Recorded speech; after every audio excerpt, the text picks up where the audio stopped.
Welcome back sa Free Thinking Pinoy Channel. Nakakita ka na ba ng pugad sa ulo ng buffalo? Yung pugad sa electric fan, nakita mo na ba? Ilan lang yan sa kakaibang pugad ng ibon na inyong matutuklasan for today's episode. Kaya kung handa ka ng mamangha at tumuklas ng bagong kaalaman, umpisahan na natin.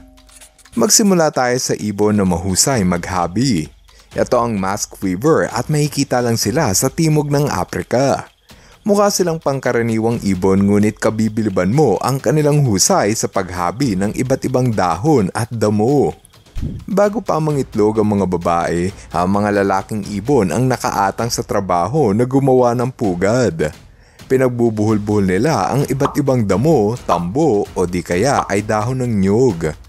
Mahirap itong trabaho dahil wala silang kamay at tanging tuka lang nila ang maghahabi sa dahon.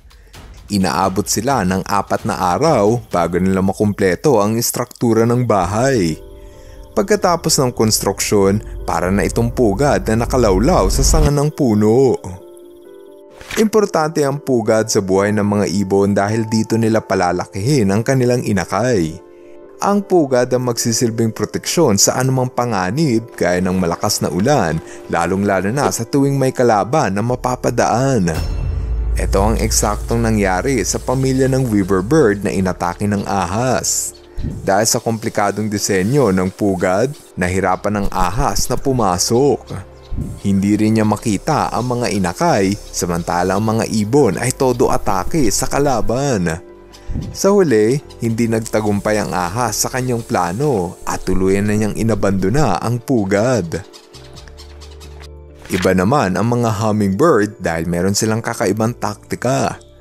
Upang maging matibay ang kanilang pugad, ang mga ibon na to ay gumagamit ng sapot ng gagamba. Tuwing umaga, ninanakaw niya ang sapot ng mga gagamba para gamitin sa kanyang pugad. Ang sapot ng gagamba ang kanilang napiling paraan upang pagdikit-dikitin ang bawat hibla ng dahon at fiber. Sa ganitong paraan, mas napapatibay ng sapot ang istruktura ng kanilang pugad. Ang mga itlog kasi ay sensitibo at madaling mabasag, kaya importante na ang kanilang pugad ay gawa sa malambot na materyales. Upang lumambot ang kanilang pugad, ang iba ay natutong magnakaw ng balahibo ng aso. Gaya ng ibon na to na namataang namimitas ng balahibo ng aso para gawing unan sa kanyang pugad. Dahan-dahan lang sa pagbunot at baka magising mo si Doggy. Ito naman ang grupo ng ibon na pinag-interesang kunin ng balahibo ng usa. Sa sobrang dami ng kanilang nakuhang buhok, sigurado ako na sobrang lambot ng gagawin nilang pugad. Kawawang usa, mukhang hindi sila titigilan ng ibon hanggat hindi sila nakakalbo.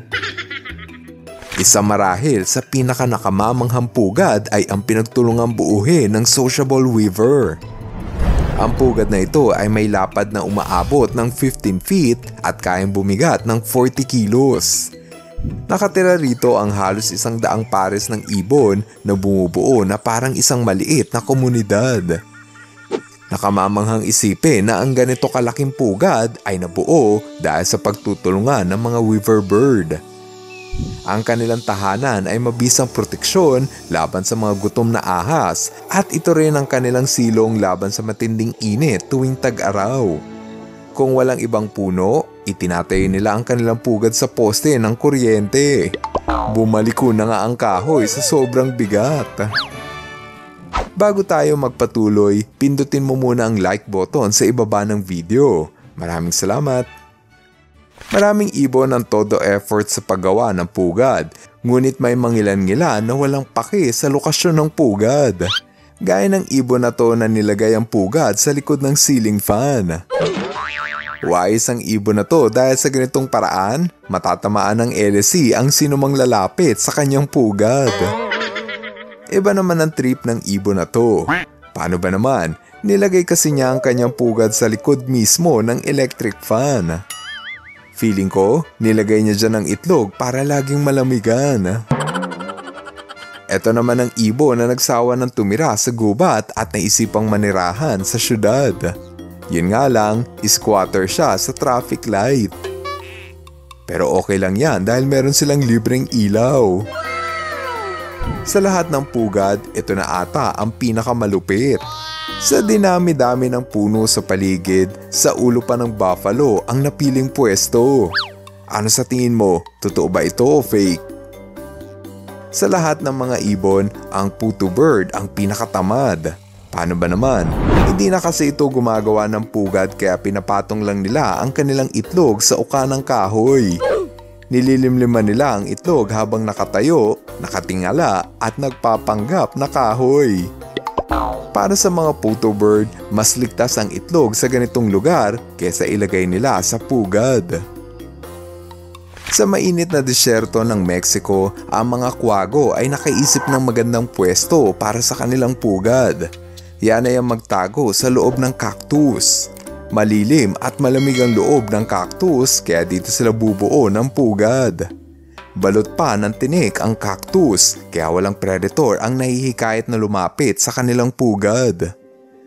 Kung akala mo na lahat ng pugad ay gawa sa halaman, nagkakamali ka. May mga ibon na natutong gumamit ng putik para mabuo ang kanilang tahanan. Ang halimbawa nito ay ang Rufous hornero na makikita lamang sa South America. Kakaiba ang mga ibon na to dahil kesa gumamit ng halaman, kumukuha ito ng putik sa kalapit na ilog at sa kanila pinagsisemento sa kanilang pugad. Wala silang mga kamay kaya tanging tuka lang nila ang humuhulma ng putik. Hugis dome at korting pabilog ang kanilang madalas na disenyo, kasya para sa kanyang buong pamilya. Ganito rin ang estilo ng mga cliff swallow. Ang mga ibon na to ay gumagawa ng pugad na gawa sa putik, ngunit imbis sa puno, binubuo nila ito sa gilid ng bangin. Nangangalap sila ng basang lupa sa tabi ng ilog at sa kanila ito pagtatagpi-tagpiin hanggang sa mabuo ang porma ng kanilang pugad. Karaniwang inaabot ng 3 araw ang konstruksyon bago matapos ang cliff swallow sa paggawa ng pugad. Ayon sa pagsusuri, mas matibay ang pugad na gawa sa putik kesa sa pugad na gawa lamang sa halaman. Ang pugad na gawa sa putik ay hindi nasisira sa malakas na hangin o maski na sa matinding buhos ng ulan. Sa lahat ng mga ibon, ang mga pugad ng Sand Martin ang pinakasimple. Paano ba naman? Sa tuwing sila ay nangingitlog, gumagawa sila ng pugad sa gilid ng burol.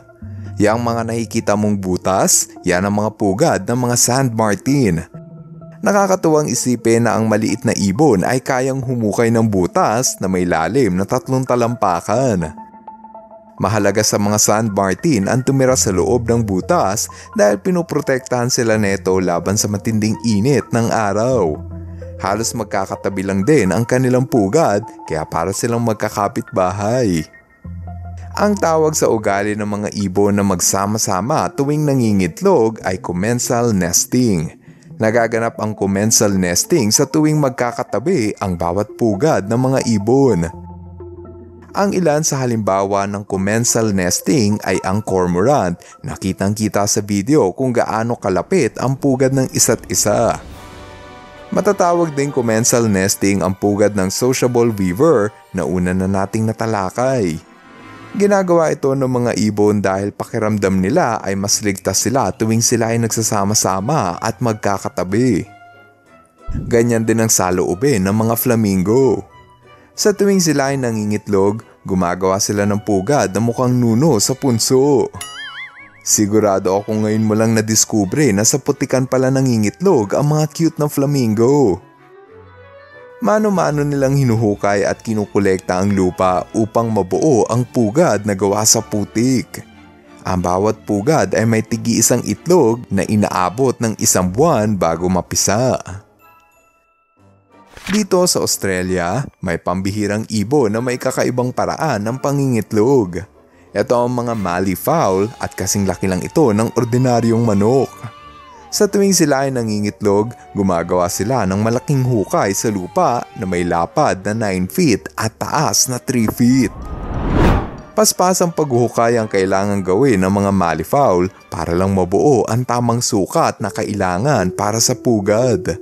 Kapag handa na ang istruktura ng pugad, mangingitlog ang babae at ililibing nila ito upang ma-incubate sa ilalim ng buhangin.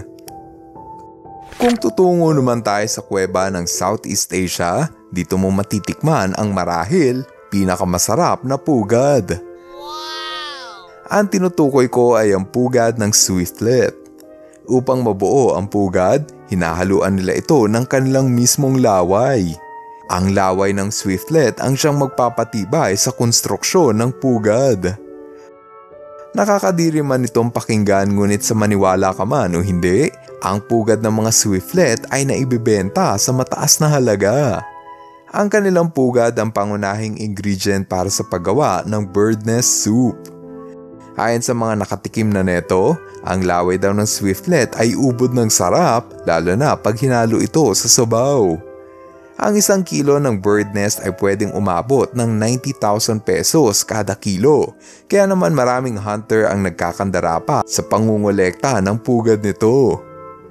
Nang dahil sa pera, maraming tao ang nakahandang sirain ang tahanan ng mga ibon kapalit ang salapi. Oh no! Kahit ano pa man ang pugad, malaki man ito o maliit, sana ay huwag natin itong gambalain. Ang mga ibon ay para ding tao na gusto lamang protektahan ang kanilang mga anak, kaya sila gumagawa ng pugad. Ikaw, alin sa mga ibon na to ang may pinaka-amazing na pugad? I-comment mo na yan sa baba nang malaman namin. Ngayon, andito na tayo sa ating shoutout portion.